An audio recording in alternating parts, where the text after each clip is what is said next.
साईं राम। आज का साईं वचन। बाबा कह रहे हैं, मेरे बच्चे, तू यह ना सोच कि तेरे आसपास जो भी नकारात्मक लोग हैं जिनसे तेरा ऋणानुबंध के कारण संबंध जुड़ा है, जिनके साथ तू अपना जो रिश्ता है वह सिर्फ ऋणानुबंध के कारण ही निभा रहा है, क्योंकि तेरा उनका कुछ लेना देना है पिछले जन्म का, जो तुझे दुख के रूप में वह लौटा रहे हैं। जाने दो मेरे बच्चे, तुम अपने उस बुरे कर्म को समाप्त करो। बाबा का नाम लेकर तुम अपने जीवन पथ में आगे बढ़ो। ऐसे लोगों की ऊर्जाओं से प्रभावित ना हो, ऐसे लोगों के विचारों को अपने मन में ना आने दो, क्योंकि वह अपने अहंकार से इतने भरे हुए हैं कि उन्हें अपनी गलतियां भी नहीं दिखाई देती। दूसरे के तो वह 100 गुण गिना सकते हैं, लेकिन वह और जो उनके रक्त संबंधी हैं, अगर वह कितनी भी गलतियां कर लें, उनको वह उचित लगता है। वह उसको गलती मानते ही नहीं है। वह कहते हैं कि हमने जो किया सही किया, वह गलत कहाँ था। लेकिन मेरे बच्चे, मैं जानता हूँ क्या सही है क्या गलत, लेकिन तुम इस बहस में ना फंसो। उन्होंने तुम्हारे संग जो भी व्यवहार किया, जैसा भी तुम्हें उन्होंने रिश्ता दिया, जैसे भी तुम्हारे साथ उन्होंने रिश्ता निभाया, वो उनका कर्म है, वो उसे जाने।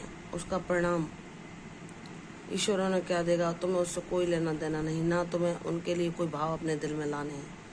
तुम्हें अपना संपूर्ण जीवन बाबा के चरणों में समर्पित करके उनके दिखाए मार्ग पर उनके साथ आगे बढ़ना है। सिर्फ उनको ही अपने कर्मों का ध्येय बनाना है। ऐसे लोगों से जितना संभव हो दूरी बनाकर अपने मन को साईं सुमरन में ही लगाना है, ताकि तुम्हारे जीवन का कल्याण हो सके। ऐसे लोगों से बहस करके, बात विवाद करके तुम जब उनकी गलतियां बताते हो तो वह इतने क्रोधित हो जाते हैं कि तुम्हारे मन को भी अशांत कर देते हैं। उनकी बहस एक झगड़े में परिवर्तित हो जाती है। इसलिए मेरे बच्चे, ऐसी स्थितियों से बचो, दूर रहो ऐसे लोगों से।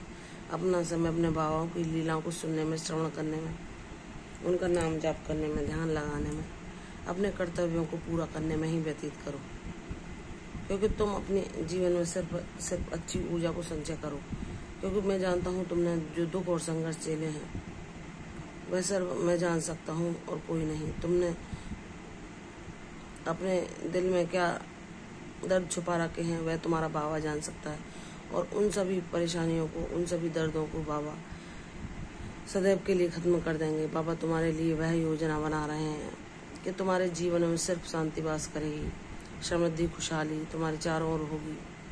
मेरे बच्चे, यह तभी संभव हो सकेगा जब तुम अपने मन को एकाग्रचित करके साईं सुमरन में लगाओगे, ईश्वर के ध्यान में, ईश्वर के सानिध्य में, ईश्वर की चर्चा में अपने समय को व्यतीत करोगे, ताकि तुम्हारी शांति स्थिर रह सके। ऐसे लोग जो ज्ञानी होने का दिखावा करते हैं और ज्ञान का उन्हें कण मात्र भी उनके अंदर संग्रहित नहीं है, क्योंकि ये ईश्वर की कृपा के बिना संभव नहीं होता। ईश्वर उन्हीं लोगों को ज्ञानवान बनाते हैं जो हृदय से सच्चे, सीधे, भोले, सरल होते हैं, जो अहंकार से भरे हुए, दूसरों से ईर्ष्या रखने वाले, द्वेष रखने वाले, अपने को सर्वश्रेष्ठ समझने वाले, दूसरे का निरादर करने वाले, दूसरे के अवगुण गिनाने वाले, ऐसे लोगों को कभी भी ईश्वर ज्ञान नहीं देते। ना ही उनके हृदय में किसी के लिए दया होती है, ना ही किसी से स्नेह। वह सिर्फ अपने रक्त संबंधियों को ही अपना मानते हैं, उन्हीं के हित के लिए चिंतित रहते हैं। अन्य किसी के सुख दुख से उन्हें कोई लेना देना नहीं होता। लेकिन मेरे बच्चे, तुम वैसे नहीं हो। मैंने तुम्हें सबके लिए सहानुभूति, दया, करुणा, प्रेम, सेवा से परिपूर्ण बनाया है। इसलिए मेरे बच्चे, उनकी ओर ध्यान ना दो, उन्हें उनके रास्ते पर चलने दो। तुम अपने मार्ग पर चलो। तुम अपने जीवन को उद्देश्यपूर्ण जीवन बनाओ, उसे सार्थक करो अपने बाबा की बातों को मानकर। किसी का बात विवाद तुम्हारे मन में क्रोध उत्पन्न करे तो बाबा नहीं जानते कि उनका बच्चा क्रोध या किसी भी अवगुण को ग्रहण करके दुखी हो। इसलिए मेरे बच्चे, मेरी बताई बातों का अपने जीवन में पालन करो। तुम सदैव सुखी रहोगे, और तुम्हारा वह समय जिसमें तुम न्याय की प्रतीक्षा कर रहे थे शीघ्र ही तुम्हारे जीवन में आएगा। मेरी एक ऐसी अद्भुत लीला तुम्हारे जीवन में घटित होगी कि तुम्हारी सारी परेशानी, समस्याएं सदैव के लिए खत्म हो जाएंगी। इसलिए मेरे बच्चे,